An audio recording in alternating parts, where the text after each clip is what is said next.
आज आपण पाहणार आहोत पेज नंबर 45 वरील इलस्ट्रेशन प्रॉब्लेम नंबर 9. पाहूयात आपल्याला प्रॉब्लेम काय देण्यात आलेला आहे. Kranti and Sumangala are partner sharing profit and losses in their capital ratio. हा कॅपिटल रेशो आपल्याला प्रॉफिट किंवा लॉस वाटण्यासाठी यूज करायचा आहे. From the trial balance given below and adjustment you are required to prepare trading and profit and loss account for the year end date 31 March 2019 and balance sheet as on that date. तर या ठिकाणी आपल्याला trial balance आणि ॲडजस्टमेंटवरून trading profit loss account आणि balance sheet बनवायला लावलेलं आहे. सुरुवातीला आपण टिक मार्क्स करून घेणार आहोत. स्टार्टिंगला ट्रायल बॅलन्समध्ये कुठे रिटर्न्स आलेले आहेत का ते चेक करायचे. तर डेबिट बॅलन्सेसमध्ये सेल्स रिटर्न आलेले आहेत, याची टिक मार्क होणार आहे सेल्सवरती. नंतर क्रेडिट बॅलन्सेसमध्ये परचेस रिटर्न आलेले आहेत, याची टिक मार्क होणार आहे परचेसवरती. रिटर्न्सचे टिक मार्क्स करून झाल्यानंतर आपल्याला हिडन ॲडजस्टमेंट आलेले आहेत का ते चेक करायचे. तर या ट्रायल बॅलन्समध्ये एकही हिडन ॲडजस्टमेंट दिलेली नाही. त्यानंतर ट्रायल बॅलन्सच्या खाली जे ॲडजस्टमेंट आहेत त्याच्या टिक मार्क करूयात. पहिली ॲडजस्टमेंट आहे क्लोजिंग स्टॉक, याची टिक मार्क कुठेही होणार नाही. दुसरी ॲडजस्टमेंट आली insurance paid up to 30 June 2019. तर ही प्रीपेड इन्शुरन्सची ॲडजस्टमेंट आहे, ते आपण नंतर डिस्कस करणारच आहोत. त्याआधी आपण याची टिक मार्क करूयात इन्शुरन्सवरती. पुढे तिसरी ॲडजस्टमेंट आली outstanding expenses wedges and salary, याची टिक मार्क होणार आहे वेजेस आणि सॅलरीवरती. वेजेस आणि सॅलरी. पुढे चौथी ॲडजस्टमेंट आहे book value of plant and machinery is reduce to 13,000. ही ॲडजस्टमेंट आली आहे प्लांट अँड मशिनरीवरती. तर प्लांट अँड मशिनरीवरती टिक मार्क करूयात. पुढे पाचवी ॲडजस्टमेंट आली आहे डेप्रिसिएट फर्निचर, याची टिक मार्क होणार आहे फर्निचरवरती. नंतर आलेत प्रोव्हाइड फर्दर बॅड डेब्ट्स, ही 6वी ॲडजस्टमेंट आहे. बॅड डेब्ट्स आपण डेटर्समधून लेस करतो, त्याच्यामुळे याची टिक मार्क होणार आहे डेटर्सवरती. संडे डेटर्सला एक टिक मार्क करून होणार आहे. पुढे 7वी ॲडजस्टमेंट आहे goods of ₹3,000 distributed as free sample. आता ही जी ॲडजस्टमेंट आहे याचे दोन्ही इफेक्ट हे सेपरेट जातात, त्याच्यामुळे याची टिक मार्क कुठेही होणार नाही. तर अशा रीतीने आपल्या सर्व टिक मार्क्स करून झालेल्या आहेत. आता आपल्याला डेबिट बॅलन्सेस पोस्ट करायचे आहेत. सुरुवातीला आला स्टॉक, हा आपला ओपनिंग स्टॉक आहे म्हणून ट्रेडिंग अकाउंटच्या डेबिट साईडला याचं पोस्टिंग होईल. ट्रेडिंग अकाउंटच्या डेबिट साईडला टू ओपनिंग स्टॉक 32,500. पुढे आलेत परचेस 40,000. परचेससुद्धा ट्रेडिंग अकाउंटच्या डेबिट साईडला पोस्ट होतील इनर कॉलममध्ये. ट्रेडिंग अकाउंटच्या डेबिट साईडला टू परचेस इनर कॉलममध्ये 40,000. पुढे आलेत सन्ड्री डेटर्स. सन्ड्री डेटर्स ही आपली ॲसेट आहे, त्याच्यामुळे याचं पोस्टिंग होणार आहे ॲसेट साईडला. याच्यावरही ॲडजस्टमेंट आहे, त्यामुळे याचंही पोस्टिंग इनर कॉलममध्ये होणार आहे. बॅलन्स शीटच्या ॲसेट साईडला सन्ड्री डेटर्स 1,00,000 इनर कॉलममध्ये. पुढे बिल्स रिसिवेबल आलेले आहेत. बिल्स रिसिवेबल ही सुद्धा आपली काय ॲसेट आहे, त्यामुळे याचंही पोस्टिंग ॲसेट साईडला होईल. बॅलन्स शीटच्या ॲसेट साईडला बिल्स रिसिवेबल 8,500. पुढे आलेत वेजेस. वेजेसचं पोस्टिंग ट्रेडिंग अकाउंटच्या डेबिट साईडला होणार आहे. यावरती ॲडजस्टमेंट विचारण्यात आलेली आहे, त्याच्यामुळे याची अमाऊंट इनर कॉलममध्ये लिहायची. ट्रेडिंग अकाउंटच्या डेबिट साईडला टू वेजेस 3,000 इनर कॉलममध्ये. पुढे आली इन्व्हेस्टमेंट. इन्व्हेस्टमेंट ही आपली ॲसेट आहे, त्याच्यामुळे याचं पोस्टिंग होणार आहे ॲसेट साईडला. बॅलन्स शीटच्या ॲसेट साईडला इन्व्हेस्टमेंट 32,000. पुढे आलेत पोस्टेज. पोस्टेजचं पोस्टिंग होणार आहे प्रॉफिट अँड लॉस अकाउंटच्या डेबिट साईडला. प्रॉफिट अँड लॉस अकाउंटच्या डेबिट साईडला टू पोस्टेज 2,700. पुढे आलं इन्शुरन्स. इन्शुरन्सवरती ॲडजस्टमेंट आहे. इन्शुरन्सचं पोस्टिंग होणार आहे प्रॉफिट अँड लॉस अकाउंटच्या डेबिट साईडला. प्रॉफिट अँड लॉस अकाउंटच्या डेबिट साईडला इन्शुरन्स इनर कॉलममध्ये 7,500. पुढे आलेत plant and machinery. Plant and machinery ही आपली ॲसेट आहे, त्याच्यामुळे याचं पोस्टिंग होणार आहे ॲसेट साईडला. प्लांट अँड मशिनरी ॲसेट साईडला इनर कॉलममध्ये 15,000. पुढे आलेत सॅलरीज. सॅलरीचं पोस्टिंग होणार आहे प्रॉफिट अँड लॉस अकाउंटच्या डेबिट साईडला. प्रॉफिट अँड लॉस अकाउंटच्या डेबिट साईडला टू सॅलरीज इनर कॉलममध्ये 4,850. नंतर आलेत प्रीपेड रेंट 2000. लक्षात ठेवा ट्रायल बॅलन्समध्ये ज्यावेळेस प्रीपेड दिले जातात त्यावेळेस त्याचं फक्त पोस्टिंग ॲसेट साईडला होतं, त्यामुळे हे प्रीपेड रेंट आपण ॲसेट साईडला पोस्ट करणार आहोत. बॅलन्स शीटच्या ॲसेट साईडला प्रीपेड रेंट 2000. नंतर आलेत बॅड डेब्ट्स 500 रुपये. ट्रायल बॅलन्समधील बॅड डेब्ट्स हे ओल्ड बॅड डेब्ट्स असतात. याचं पोस्टिंग होणार आहे प्रॉफिट अँड लॉस अकाउंटच्या डेबिट साईडला. प्रॉफिट अँड लॉस अकाउंटच्या डेबिट साईडला 2 बॅड डेब्ट्स ओल्ड 500 रुपये. नंतर आले फर्निचर, ही आपली ॲसेट आहे, यावरती ॲडजस्टमेंट आहे त्यामुळे याचं पोस्टिंग होणार आहे इनर कॉलममध्ये. ॲसेट साईडला फर्निचर इनर कॉलममध्ये 12,500. कॅश इन हँड ही देखील आपली ॲसेट आहे, याचंही पोस्टिंग ॲसेट साईडला होणार आहे. बॅलन्स शीटच्या ॲसेट साईडला कॅश इन हँड 3,775. पुढे आलेत सेल्स रिटर्न 1,500. सेल्स रिटर्न हे आपल्याला सेल्समधून लेस करायचे असतात, त्यामुळे क्रेडिट बॅलन्सेसमध्ये जे सेल्स दिलेले आहेत 60,000 त्याचं पोस्टिंग सुरुवातीला आपल्याला करावं लागेल. आता सेल्स आणि सेल्स रिटर्न हे ट्रेडिंग अकाउंटच्या क्रेडिट साईडला पोस्ट होतात. ट्रेडिंग अकाउंटच्या क्रेडिट साईडला बाय सेल्स 60,000, त्यातून लेस होतील सेल्स रिटर्न 1,500, आउटरला येतील 58,500. तर अशा रीतीने आपले डेबिट बॅलन्सेस पोस्ट करून झालेले आहेत. नंतर ट्रायल बॅलन्समधील क्रेडिट बॅलन्सेसचं पोस्टिंग करायचं. क्रेडिट बॅलन्सेसमध्ये सुरुवातीला दिले आपल्याला कॅपिटल. क्रांतीचं कॅपिटल आहे 1,20,000. सुमंगलाचं कॅपिटल आहे 40,000. कॅपिटल हे कॅपिटल अकाउंटच्या क्रेडिट साईडला ब्रॉट डाऊन करायचं. कॅपिटल अकाउंटच्या क्रेडिट साईडला bye balance brought down 1,20,000, सुमंगलाचं 40,000.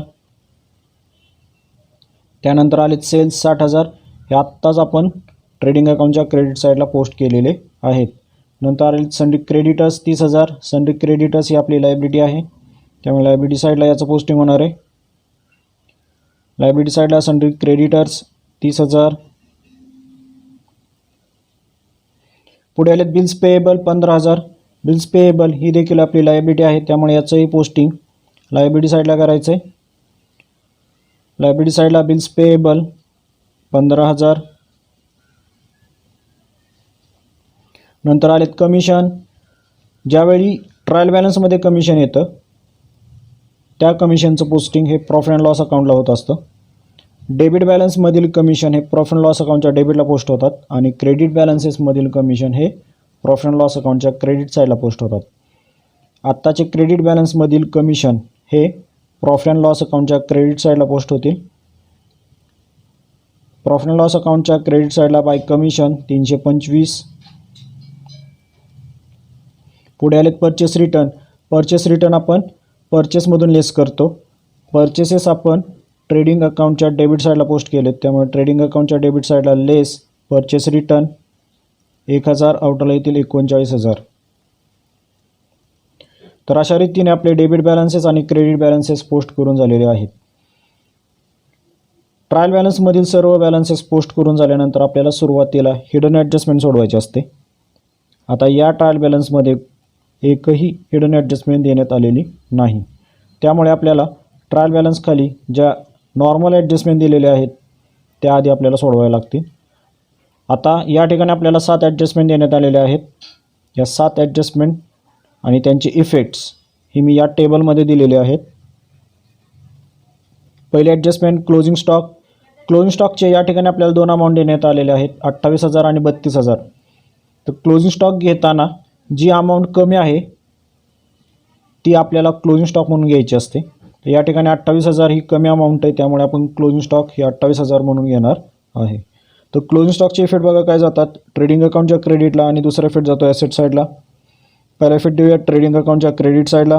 Trading अकाउंटच्या क्रेडिट साईडला बाय क्लोजिंग स्टॉक 28,000 आणि दुसरा इफेक्ट जाणार आहे ॲसेट साईडला. बॅलन्स शीटच्या ॲसेट साईडला क्लोजिंग स्टॉक 28,000. पुढच्या ॲडजस्टमेंट विचारण्यात आलेली insurance is paid up to 30 June 2019. आता लक्षात ठेवा इन्शुरन्स जो भरलेला आहे तो 30 जून 2019पर्यंत भरलेला आहे. आपलं जे अकाउंटिंग इयर आहे ते 31 मार्च 2019ला क्लोज होणार आहे किंवा तिथं संपणार आहे. आता मार्च नंतर पुढे आपण एप्रिल, मे आणि जून या 3 महिन्यांचं ॲडव्हान्स इन्शुरन्स बनलेलं आहे. या ठिकाणी आपल्याला 3 महिन्यांचे प्रीपेड इन्शुरन्स आहेत ते आपल्याला शोधावे लागते की नक्की प्रीपेड इन्शुरन्स या ठिकाणी 3 महिन्यांचे किती येऊ शकतात. तर याचं वर्किंग नोट बघा. वर्किंग नोटमध्ये प्रीपेड इन्शुरन्स 7,500 डिवाइड बाय 12. आता लक्षात घ्या आपल्याला ट्राय बॅलन्समध्ये 7,500 अमाऊंट देण्यात आलेली आहे आणि हे 7,500 हे पूर्ण वर्षाचे त्यांनी भरलेले आहेत, म्हणून एका महिन्याला 625 एवढा आपण इन्शुरन्स भरत आहे. ओके. आता आपण या 7,500 मधले 3 महिन्यांचे पुढच्या वर्षाचे ॲडव्हान्स भरलेले आहेत. तर 3 महिन्यांचे एकूण प्रीपेड किती झाले बघा. प्रीपेड इन्शुरन्स फॉर 3 मंथ्स तर 625 गुणिले 3 1,875 हे प्रीपेड इन्शुरन्स येतील 3 महिन्यांचे. आता याचे इफेक्ट कुठे जातात बघा. Less from insurance as a prepaid insurance show on asset side prepaid insurance. तर प्रॉफिट अँड लॉस अकाउंटच्या डेबिटला प्रीपेड इन्शुरन्स आपल्याला काय करायचे आहेत, लेस करायचे आहेत आणि ते पुन्हा ॲसेट साईडला प्रीपेड इन्शुरन्स म्हणून दाखवायचे आहेत. अशी दुसऱ्या ॲडजस्टमेंटचे आपल्याला इफेक्ट द्यायचे आहेत. तर सुरुवातीला प्रॉफिट अँड लॉस अकाउंटच्या डेबिट साईडला लेस प्रीपेड इन्शुरन्स 1,875 आउटरला येतील 5,625. या प्रीपेड इन्शुरन्सचा सेकंड इफेक्ट जाणार आहे ॲसेट साईडला. ॲसेट साईडला प्रीपेड इन्शुरन्स 1,875. दुसरी ॲडजस्टमेंट आपली झालेली आहे. नंतर तिसरी ॲडजस्टमेंट आली आउटस्टँडिंग एक्सपेन्सेस. वेजेस 800 रुपये, सॅलरी 700 रुपये. आता आउटस्टँडिंग एक्सपेन्सेसचे इफेक्ट काय जातात. Add in particular expenses show on liability side. संबंधित एक्सपेन्सेसमध्ये ॲड करायचे आणि ते पुन्हा लायबिलिटीला दाखवायचे. आता आपल्याला या ठिकाणी 2 एक्सपेन्सेस आहेत, त्यामुळे प्रत्येक एक्सपेन्सेसचे 2 इफेक्ट जाणार आहेत. सुरुवातीला आपण वेजेसचे इफेक्ट बघूयात. तर पहिल्यांदा ट्रेडिंग अकाउंटच्या डेबिट साईडला ते वेजेसमध्ये ॲड करायचे. ॲड आउटस्टँडिंग वेजेस 800 रुपये आउटरला येतील 3,800. याचा सेकंड इफेक्ट जाणार आहे लायबिलिटी साईडला. तर लायबिलिटी साईडला बघा. लायबिलिटी साईडला आउटस्टँडिंग वेजेस 800 रुपये. दुसरं आउटस्टँडिंग आपल्याला विचारण्यात आलेलं आहे सॅलरी 700 रुपये. सॅलरी आहे प्रॉफिट अँड लॉस अकाउंटच्या डेबिट साईडला, त्यामुळे प्रॉफिट अँड लॉस अकाउंटच्या डेबिट साईडला ॲड आउटस्टँडिंग सॅलरी 700 रुपये आउटरला येतील 5,550. याचाही सेकंड इफेक्ट जाणार आहे लायबिलिटी साईडला. आउटस्टँडिंग सॅलरी 700 रुपये. अशा रीतीने आपल्या आउटस्टँडिंगच्या ॲडजस्टमेंट झालेल्या आहेत. नंतर चौथी ॲडजस्टमेंट त्यांनी दिलेली आहे आपल्याला. Book value of plant and machinery is reduce to 13,000. ते काय म्हणतात बघा. प्लांट अँड मशिनरीची जी बुक व्हॅल्यू आहे. आता बुक व्हॅल्यू म्हणजे काय, तर ट्रायल बॅलन्समध्ये जे तुम्हाला प्लांट अँड मशिनरीची अमाऊंट देण्यात आलेली आहे ती आपली बुक व्हॅल्यू. तर ट्रायल बॅलन्समध्ये आपल्याला 15,000 रुपये ही बुक व्हॅल्यू देण्यात आली आहे. आता ती 15,000ची प्लांट अँड मशिनरी ही रिड्यूस करायची कुठपर्यंत 13,000पर्यंत. म्हणजे 15,000ची किंमत जी आहे ती आपल्याला 13,000 दाखवायची आहे.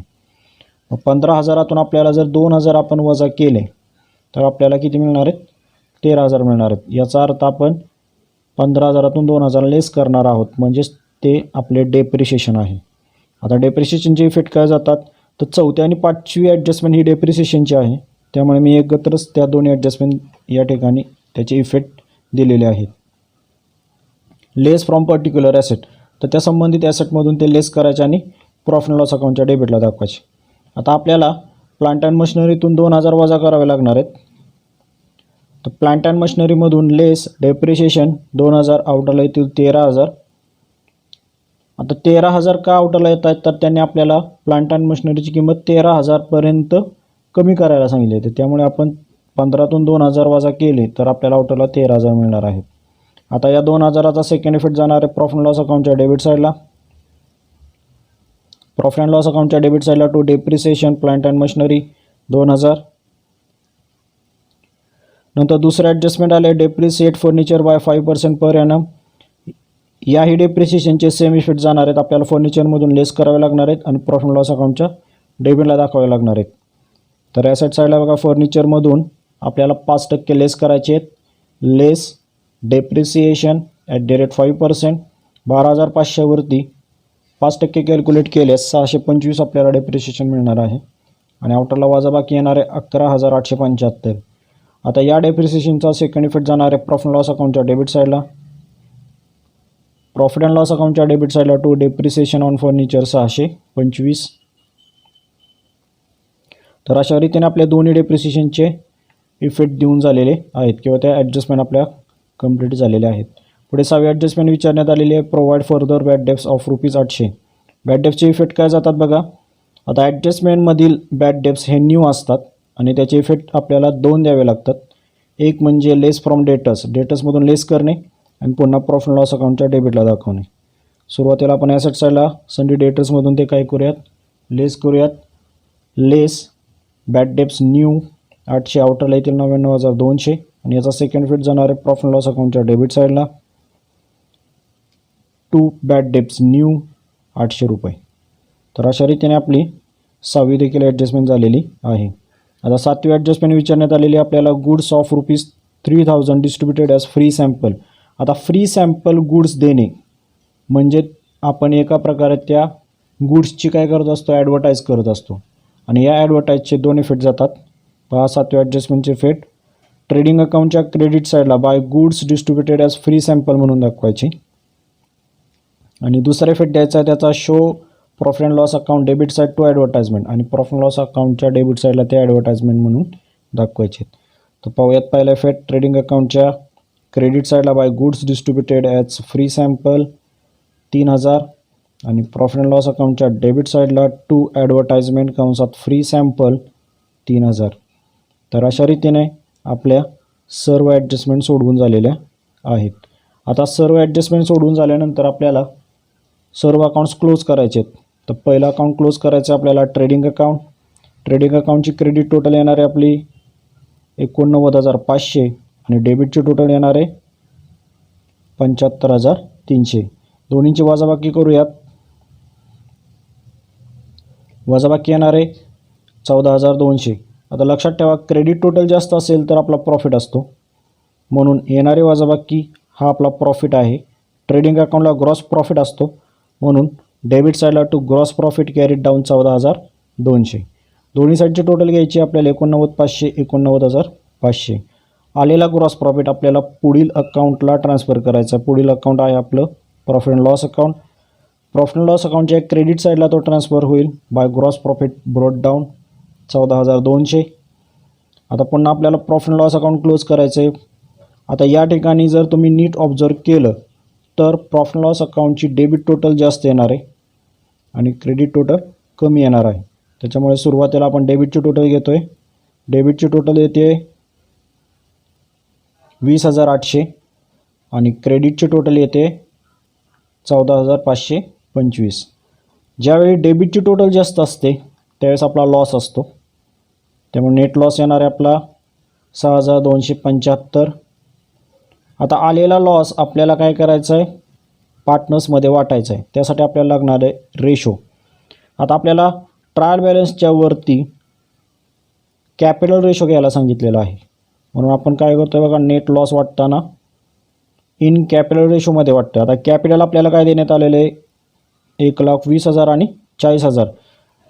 ज्यावेळेस कॅपिटलचा रेशो आपल्याला तयार करायचा असतो त्यावेळेस आपल्याला त्या पार्टनर्सचे कॅपिटल आपल्याला घ्यावे लागतात.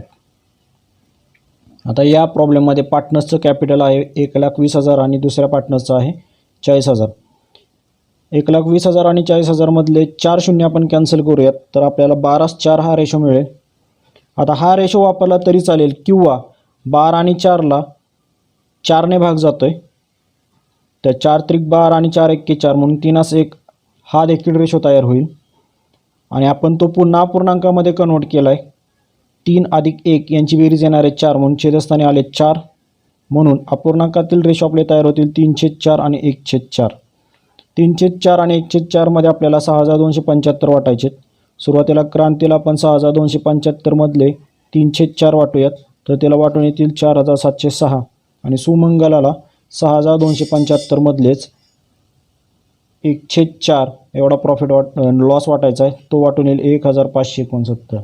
तर अशा रीतीने आलेला लॉस आपल्याला प्रॉफिट अँड लॉस अकाउंटच्या क्रेडिटला लिहायचा आहे. क्रांती 4,706 सुमंगला 1569, तर एकूण लॉस किती आपला 6275. लॉस वाटून झाल्यानंतर आपल्याला दोन्ही साईडची टोटल घ्यायची आहे. टोटल घेताना मोठी टोटल लिहा दोन्ही साईडला 20,800 20,800. आता आपला लॉस जो आलेला आहे तो प्रॉफिट अँड लॉस अकाउंटच्या क्रेडिट साईडला आलेला आहे. तो ट्रान्सफर होताना पुढील अकाउंटच्या डेबिट साईडला ट्रान्सफर होतो. म्हणून हा नेट लॉस कॅपिटल अकाउंटच्या डेबिट साईडला ट्रान्सफर होणार आहे. टू नेट लॉस 4,706 आणि सुमंगलाचा 1,569. आता नेट लॉस ट्रान्सफर करून झाल्यानंतर आपल्याला कॅपिटल अकाउंट क्लोज करायचे. सुरुवातीला आपण क्रांतीचा अकाउंट क्लोज करूयात. क्रांतीची क्रेडिट टोटल आहे 1,20,000 आणि डेबिटला एकच अमाऊंट आहे 4,706, त्यामुळे डेबिटची टोटल येणार आहे 4,706. या दोन्हींची वजाबाकी मिळून आपल्याला जो बॅलन्स मिळणार आहे तो 1,15,294. तो आपण डेबिट साईडला लिहिणार आहोत. To balance carried down 1,15,294. नंतर दोन्ही साईडची टोटल लिहा 1,20,000 1,20,000. नंतर सुमंगलाचा अकाउंट क्लोज करूयात. सुमंगलाची क्रेडिट टोटल येणार आहे 40,000 आणि डेबिट साईडला आहेत 1,569, त्यामुळे डेबिटची टोटलसुद्धा 1,569च येईल.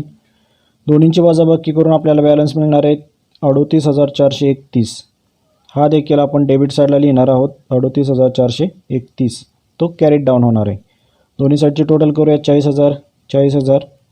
आता आलेला बॅलन्स क्रांतीचा 1,15,294 आणि सुमंगलाचा 38,431. हे दोन्ही बॅलन्सेस आपल्याला लायबिलिटी साईडला ट्रान्सफर करायचे आहेत. तर बॅलन्स शीटच्या लायबिलिटी साईडला पहा. कॅपिटल क्रांतीचं कॅपिटल आहे 1,15,294 आणि सुमंगलाचं कॅपिटल आहे 38,431. कॅपिटल ट्रान्सफर करून झाल्यानंतर ॲसेट आणि लायबिलिटी या दोन्हींची टोटल करायची आहे. ॲसेट साईडची टोटल येते 2,02,25 आणि लायबिलिटीची टोटलसुद्धा 2,02,25. तर अशा रीतीने दोन्ही साईड सेम येतील आणि आपला प्रॉब्लेम काय होईल, टॅली होईल. ठीक आहे. आजच्या व्हिडिओमध्ये एवढंच. धन्यवाद.